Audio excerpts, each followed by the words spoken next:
Hi everyone, welcome back to KG Graves.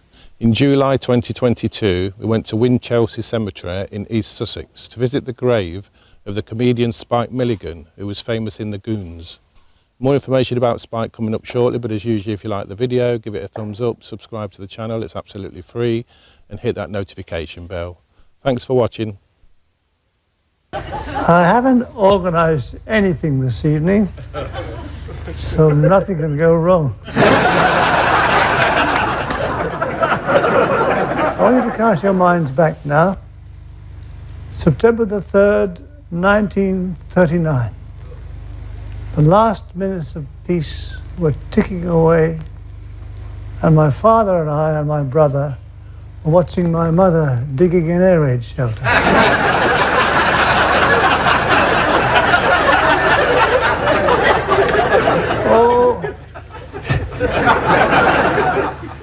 She's a great little woman, said Father, and getting smaller all the time.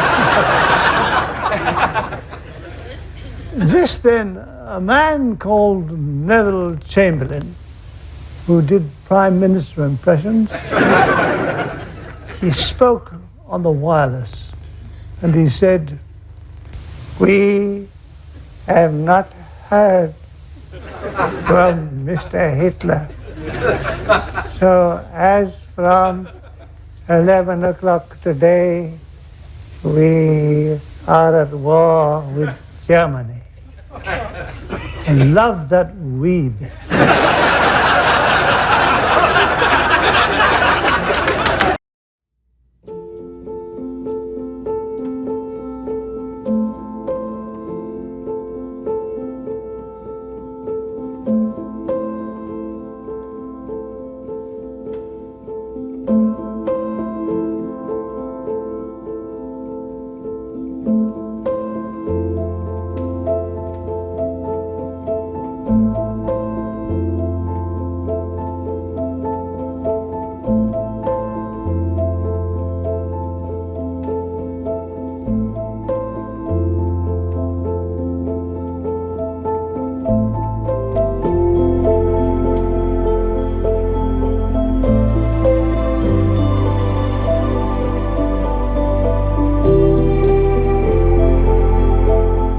Spike Milligan was born Terence Allen Milligan on the 16th of April 1918 in Almegnagar, India, to parents Leo and Florence.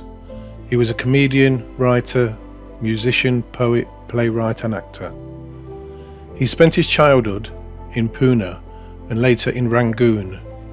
He was educated at the Convent of Jesus and Mary, Pune, and later at St Paul's High School, Rangoon. Spike travelled by sea to England. In 1931, he lived in Brockley, South East London, from the age of 12, and attended Brownhill Road School, later to be renamed Catford Boys' School, and then St Saviour's School, Lewisham High Road. After leaving school, he worked as a clerk in the Woolwich Arsenal, played the cornet and discovered jazz.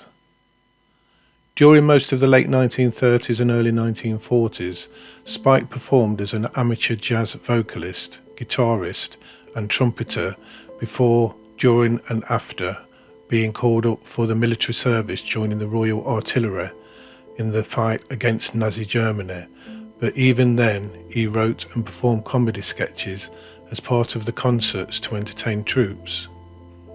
After his call-up, he and fellow musician Harry Edgington, whose nickname Edge Ying Tong, inspired one of Spike's most memorable musical creations, the Ying Tong song. During the Second World War, he served as a signaller as Gunner Milligan 954024 and was based in Bexhill on the south coast of England. Spike saw some action as part of the First Army in the North African campaign and then in the succeeding Italian campaign, and was appointed Lance Bombardier and was about to be promoted to Bombardier when he was wounded in action in the Italian theatre at the Battle of Monte Cassino. Subsequently hospitalised for mortar wound to the right leg and shell shock, he was demoted by an unsympathetic commanding officer back to gunner. After hospitalisation, Spike drifted through a number of military jobs in Italy, eventually becoming a full-time entertainer. He played the guitar with a jazz and comedy group called the Bill Hall Trio in concert parties for the troops.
After being demobilised, he remained in Italy playing with the trio, but returned to Britain soon after.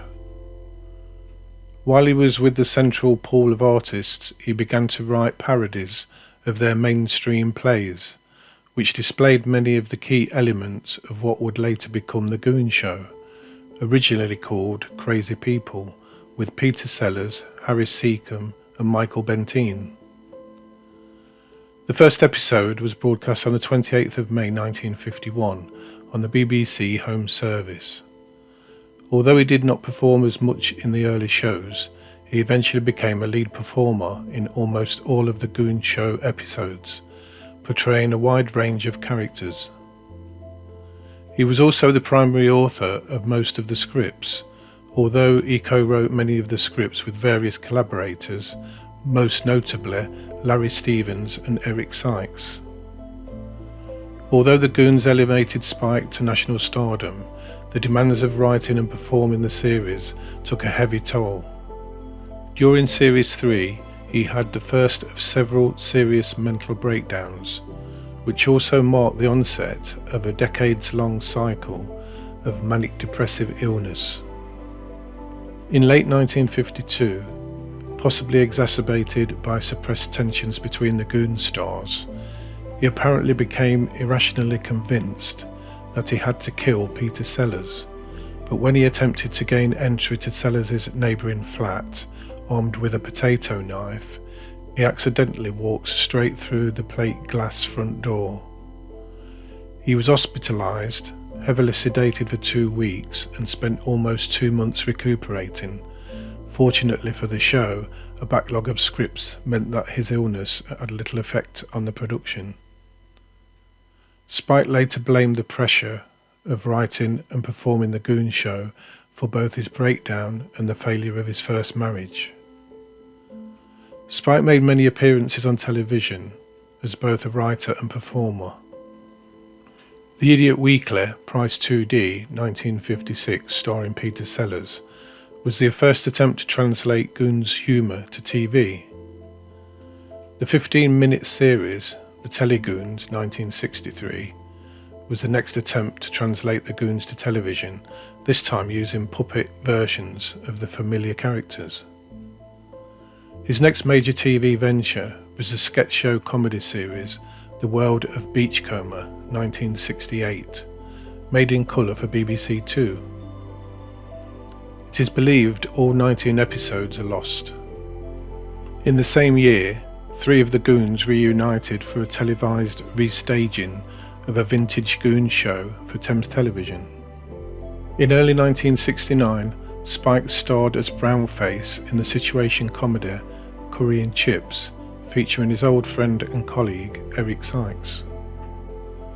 Curry and Chips set out to satirise racist attributes in Britain, with Spike browning up to play Kevin O'Grady, a half Pakistani, half Irish factory worker.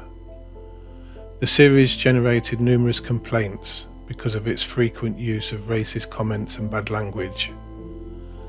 The show was cancelled on the orders of the Independent Broadcasting Authority after only 6 episodes. Director John Goldschmidt's film The Other Spike dramatised Spike's nervous breakdown in a film for Granada Television, for which he wrote the screenplay and which he played himself. He later voiced the highly successful animated series Wolves, Witches and Giants, which aired on ITV from 1995 to 1998 and was broadcast in more than 100 territories, including Britain and the United States. Spike also wrote verse, considered to be within the genre of literary nonsense. His poetry has been described by comedian Stephen Fry as absolutely immortal, greatly in the tradition of Lear.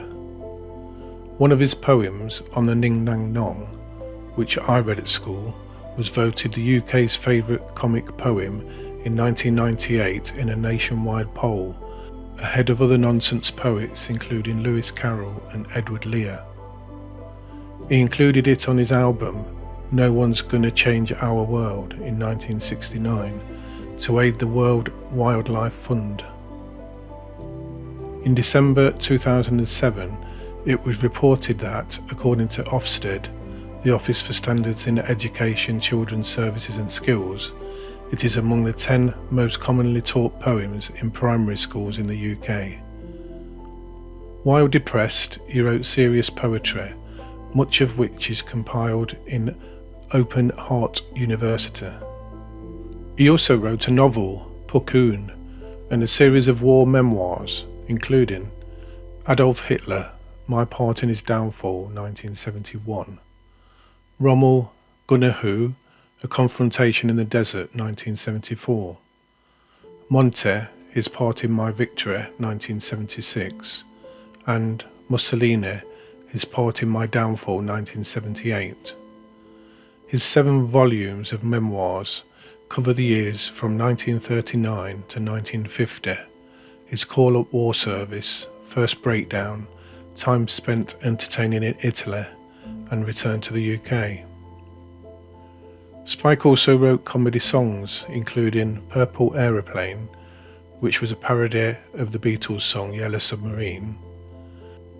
In addition, he wrote the lyrics to saxophonist-composer Duncan Lamont's English folk song, heard on jazz singer Tina May's 2021 album 52nd Street and Other Tales. Spike also appeared in theatre in his first straight acting role in Treasure Island at the London's Mermaid Theatre in 1961 to 1962 and The Bed-Sitting Room in 1962 to 1963, among others. He also contributed occasional cartoons to the satirical magazine Private Eye. Most were visualizations of one-line jokes. Spike also appeared in TV commercials, some of which included BP, Benson and Hedges, Kellogg's Cornflakes, to name a few. In his personal life, Spike married 3 times. He married his first wife, June Marlowe, in 1952. Peter Sellers was best man. They had 3 children, Laura, Sean and Silly, and divorced in 1960. He then married Patricia Ridgway, also known as Paddy, in June 1962, with George Martin as best man. They had 1 child, Jane Milligan, born in 1966. The marriage ended with Patricia's death from breast cancer in 1978. He reportedly had 2 more children by other mothers. His third and last wife was Sheila Sinclair, whom he married in 1983 until his death. Sheila, who was 25 years younger than Spike, died in June 2011. Upon marrying Sheila, he made a new will which left his entire estate to her. The children unsuccessfully attempted to overturn the will. A High Court judge ruled that Sheila was entitled to his whole estate, and his children should receive only what was surplus to requirements. 4 of his children collaborated with documentary makers on a multi-platform program called I Told You I Was Ill, The Life and Legacy of Spike Milligan, 2005. In October 2008, an array of Spike's personal effects was sold at auction by Sheila, who was moving into a smaller home. These included his vast legacy of books and memorabilia, and a grand piano salvaged from a demolition and apparently played every morning by Paul McCartney. His children were distressed by the sale. He had bipolar disorder for most of his life, having a number of serious mental breakdowns, several lasting over a year. He spoke candidly about his condition and its effect on his life. Spike was agnostic, saying that he sometimes prayed in moments of desperation on the off chance that somebody might be listening, but he always felt that he was talking to a void. In 1974, Spike was arrested for shooting a trespasser with an air rifle. He defended himself in court and was given a conditional discharge. King Charles III, then the Prince of Wales, was a fan of Spike. When he received the Lifetime Achievement Award at the British Comedy Awards in 1994, the Prince sent a congratulatory message to be read out on live television. The comedian interrupted the message to call the Prince a little grovelling bastard. He later faxed the Prince saying, "I suppose a knighthood is out of the question." In reality, he and the Prince were very close friends, and Spike had already been made a Commander of the Order of the British Empire, CBE, in 1992, honorary because of his Irish citizenship. He was made an honorary Knight Commander of the Order of the British Empire, KBE, in 2001. Members of Monty Python greatly admired him. In one interview, which was widely quoted at the time, John Cleese stated, "Milligan is the great god to all of us."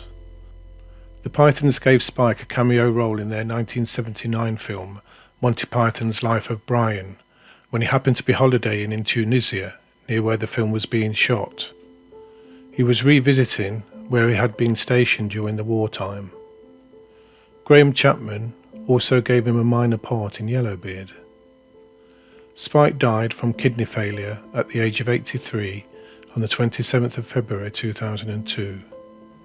He had once quipped that he wanted his headstone to bear the words, "I told you I was ill." He was buried in Winchelsea churchyard, also known as St Thomas's, but the Chichester diocese refused to allow his epitaph. A compromise was reached with the words translated into Gaelic. Spike appeared in 48 films and TV shows between 1951 and 2000. Let's see where his grave is located.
So there you have it, the grave of Spike Milligan, comedian, writer, musician, poet, playwright and actor.